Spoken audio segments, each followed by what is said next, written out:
जय यीशु, प्रभु की स्तुति हो। मैं आप सभी का स्वागत करता हूँ। आज हम योहन 13 1 से 20 पढ़ेंगे और उस पर मनन करेंगे। एक दूसरे के पैर धोना। आगे बढ़ने से पहले मैं आपको प्रोत्साहित करता हूँ कि आप योहन 13 1 से 20 अपने स्वयं के बाइबल से पढ़ें। इस वीडियो को देखना किसी भी तरह से बाइबल पढ़ने का विकल्प नहीं हो सकता। हमें प्रतिदिन बाइबल पढ़ना चाहिए। परमेश्वर का वचन ही हमारी आत्मा का भोजन है। इस वीडियो में आज हम पढ़ेंगे कि क्रूस मरण तक की घटनाओं का क्रम क्या है।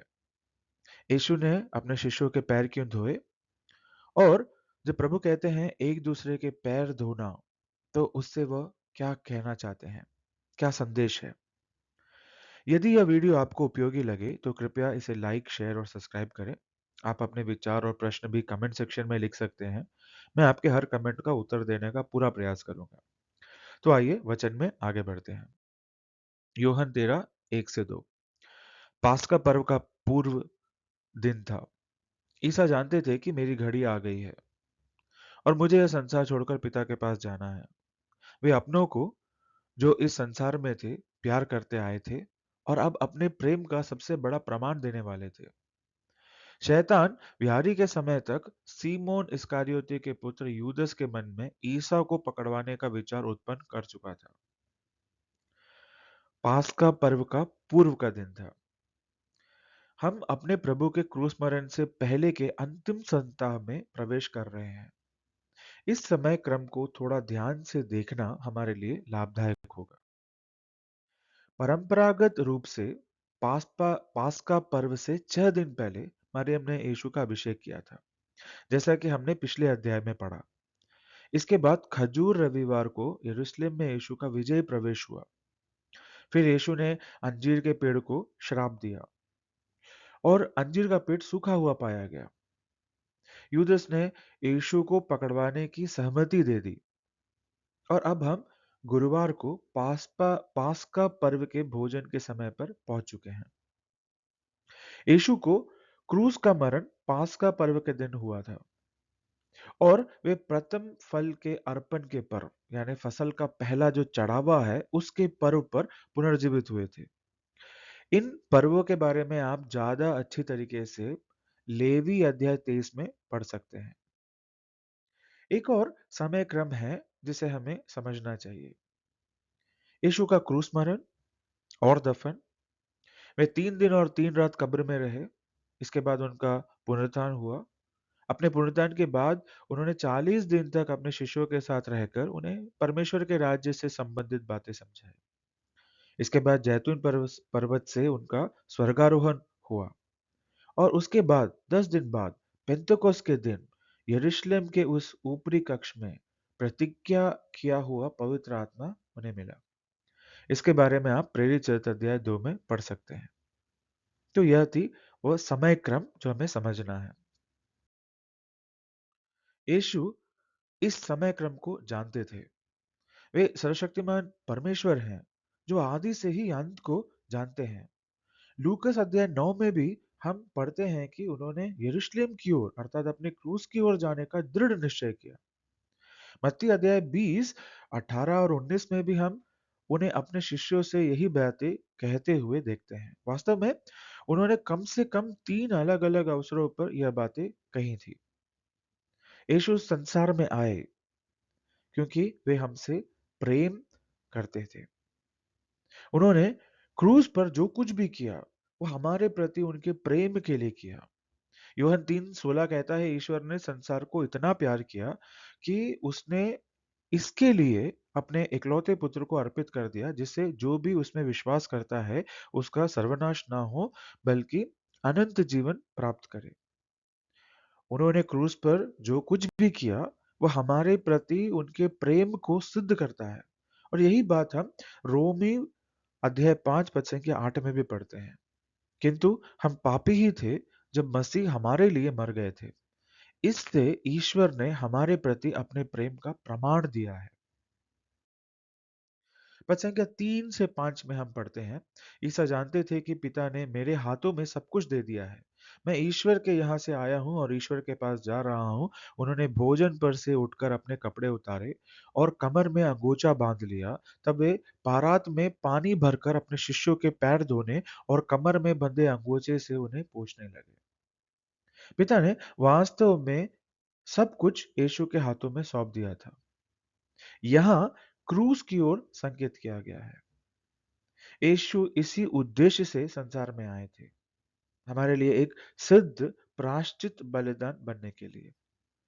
यूहन्ना अध्याय 10 पद संख्या 17 से 18 में हम पढ़ते हैं, पिता मुझे इसलिए प्यार करता है कि मैं अपना जीवन अर्पित करता हूँ। बाद में मैं उसे फिर ग्रहण करूंगा। कोई मुझसे मेरा जीवन नहीं हर सकता, मैं स्वयं उसे अर्पित करता हूँ। मुझे अपना जीवन अर्पित करने और उसे फिर ग्रहण करने का अधिकार है। मुझे अपने पिता की ओर से यह आदेश मिला है। योहन 3 35 और 36 में भी हम यही पढ़ते हैं। पिता पुत्र को प्यार करता है और उसने उसके हाथ सब कुछ दे दिया है। जो पुत्र में विश्वास करता है उसे अनंत जीवन प्राप्त है, परंतु जो पुत्र में विश्वास करने से इनकार करता है उसे जीवन प्राप्त नहीं होगा। ईश्वर का क्रोध उस पर बना रहेगा। उन्होंने भोजन पर से उठकर अपने कपड़े उतारे और कमर में अंगोछा बांध लिया। बाद में परात में पानी भरकर अपने शिष्यों के पैर धोने और कमर में बंधे अंगोछे से उन्हें पोंछने लगे। देखिए, पास्का पर्व के भोजन में भाग लेने के लिए शिष्यों ने शुद्धिकरण की विधि पूरी की होगी, इसलिए वे पहले से ही शुद्ध थे। इस बात की पुष्टि स्वयं यीशु इस अध्याय में आगे करते हैं। लेकिन उनके पैर, उन पर अभी भी मिट्टी और धूल लगी हुई थी, जो इस संसार के साथ उनके संबंध का प्रतीक थी। उनके पैर धोकर यीशु उन्हें उनके जीवन के अगले चरण के लिए पूरी तरह अलग कर रहे थे। इसे हम योहन के सुसमाचार के अध्याय 13 से 17 तक में होते हुए देखेंगे। पता है 6 से 8 में हम पढ़ते हैं, जब वे सीमोन पेतरुस के पास पहुंचे तो पेतरुस ने उनसे कहा, प्रभु आप मेरे पैर धोते हैं? ईसा ने उत्तर दिया, तुम अभी तक नहीं समझते कि मैं क्या कर रहा हूं, बाद में समझोगे।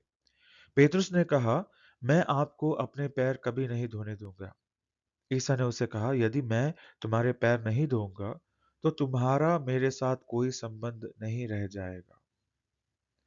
पेतरुस और बाकी शिष्य समझ नहीं पाए कि यीशु क्या कर रहे थे। यूहन्ना 14:26 में यह लिखा है, परंतु वह सहायक व पवित्र आत्मा जिसे पिता मेरे नाम पर भेजेगा तुम्हें सब कुछ समझा देगा। मैंने तुम्हें जो कुछ बताया वह उसका स्मरण दिलाएगा। और यूहन्ना 7:39 में भी यही लिखा है। उन्होंने यह बात उस आत्मा के विषय में कही जो उनमें विश्वास करने वालों को प्राप्त होगा। उस समय तक आत्मा प्रदान नहीं किया गया था क्योंकि ईसा महिमान्वित नहीं हुए थे। यीशु मसीह के स्वर्गारोहण के बाद, उनके महिमान्वित होने के बाद, पेंतुकोस के दिन पेतरुस ने वास्तव में प्रतिज्ञा किया हुआ पवित्र आत्मा प्राप्त किया और तब वह समझ गया। यीशु ने कहा, यदि मैं तुम्हें ना धोऊं, अगर मैं तुम्हारे पैर नहीं धोऊं तो तुम्हारा मेरे साथ कोई संबंध नहीं रह जाएगा। इसको समझने के लिए आइए एफिसी अध्याय 5 पद संख्या 25 से 27 पढ़ें। लिखा है, पति हो अपनी पत्नी को उसी तरह प्यार करो जिस तरह मसीह ने कलीसिया को प्यार किया। उन्होंने उसके लिए अपने को अर्पित किया जिससे वह उसे पवित्र कर सके और वचन तथा जल के स्नान द्वारा शुद्ध कर सके, क्योंकि वह एक ऐसी कलीसिया अपने सामने उपस्थित करना चाहते थे जो महिमान्वय हो, जिसमें दाग ना हो, न झुरी, न कोई दूसरा दोष, जो पवित्र और निष्कलंक हो। और यही करने के लिए प्रभु यहाँ पर शिष्यों के पैर धो रहे हैं। पद संख्या 9 से 11 में हम इस प्रकार से पढ़ते हैं। इस पर सीमोन पेतरुस ने उनसे कहा, प्रभु तो मेरे पैर ही नहीं मेरे हाथ और सिर भी धोइए। ईसा ने उत्तर दिया, जो स्नान कर चुका है उसे पैर के सिवा और कुछ धोने की जरूरत नहीं, वह पूर्ण रूप से शुद्ध है। तुम लोग शुद्ध हो किंतु सबके सब नहीं। वे जानते थे कि कौन मेरे साथ विश्वासघात करेगा। इसीलिए उन्होंने कहा, तुम सब के सब शुद्ध नहीं हो। यीशु यहाँ आत्मिक अर्थ में भी बात कर रहे हैं। यूहन्ना 15 पद संख्या 3 में लिखा है, मैंने तुम लोगों को जो शिक्षा दी है, उसके कारण तुम शुद्ध हो गए हो। परमेश्वर के शब्द, परमेश्वर की शिक्षा इन शिष्यों को शुद्ध कर चुकी है। लेकिन यूदस के बारे में लिखा है कि सब के सब शुद्ध नहीं हुए हैं, क्योंकि यूदस ने उन्हें संसार के साथ मिलकर, फरीसियों के साथ मिलकर उनको पकड़वा देने का, उनको धोखा देने का निश्चय कर लिया है। इसलिए प्रभु ने यह कहा कि तुम सबके सब शुद्ध नहीं हुए हो। पद संख्या 12 से 14 में हम पढ़ते हैं, उनके पैर धोने के बाद वे अपने कपड़े पहनकर फिर बैठ गए और उनसे बोले, क्या तुम लोग समझते हो कि मैंने तुम्हारे साथ क्या किया है? तुम मुझे गुरु और प्रभु कहते हो और ठीक ही कहते हो, क्योंकि मैं वही हूं। इसलिए यदि मैं तुम्हारा प्रभु और गुरु ने तुम्हारे पैर धोए हैं, तो तुम्हें भी एक दूसरे के पैर धोने चाहिए। यीशु मसीह एक मनुष्य के रूप में संसार में आए ताकि हम उनका अनुसरण कर सके। उन्होंने हमें मार्ग दिखाया, अब हमें उनका अनुसरण करना है। फिलिपियों के नाम पत्र अध्याय 2 पद संख्या 5 में लिखा है, आप लोग अपने मनोभावों को ईसा मसीह के मनोभावों के अनुसार बना लें। मत्ती 11 29 और 30 में भी लिखा है, मेरा जुआ अपने ऊपर ले लो और मुझसे सीखो, मैं स्वभाव से नम्र और विनीत हूँ। इस तरह तुम अपनी आत्मा के लिए शांति पाओगे, क्योंकि मेरा जुआ सहज है और मेरा बोझ हल्का। और यही बात हम लूकस के सुसमाचार 9:23 में भी पढ़ते हैं। प्रभु कहते हैं, इसके बाद ईसा ने सबों से कहा, जो मेरा अनुसरण करना चाहता है वह आत्मत्याग करे और प्रतिदिन अपना क्रूस उठाकर मेरे पीछे हो ले। पद संख्या 15 से 17 में हम इस प्रकार से पढ़ते हैं, मैंने तुम्हें उदाहरण दिया है, जिससे जैसा मैंने तुम्हारे साथ किया वैसे ही तुम भी किया करो। मैं तुमसे यह कहता हूँ, सेवक अपने स्वामी से बड़ा नहीं होता और ना भेजा हुआ उससे जिसने उसे भेजा है। यदि तुम ये बातें समझकर उनके अनुसार आचरण करोगे तो धन्य होगे। मत्ती अध्याय 7 24 से 25 में हम पढ़ते हैं, जो मेरी ये बातें सुनता और उन पर चलता है वह उस समझदार मनुष्य के सदृश है जिसने चट्टान पर अपना घर बनाया था। पानी बरसा, नदियों में बाढ़ आई, आंधियां चली और उस घर से टकराई, तब भी वह घर नहीं ढहा, क्योंकि उसकी नींव चट्टान पर डाली गई थी। इसी प्रकार से यूहन्ना 14:15 में भी हम पढ़ते हैं, प्रभु कहते हैं, यदि तुम मुझे प्यार करोगे तो मेरी आज्ञाओं का पालन करोगे। और यूहन्ना 15:12 में, मेरी आज्ञा यह है कि जिस प्रकार मैंने तुम लोगों को प्यार किया, उसी प्रकार तुम भी एक दूसरे को प्यार करो। प्रभु ने इन सबों का पैर धोकर एक उदाहरण स्थापित किया और यह उदाहरण हमारे अनुसरण के लिए है।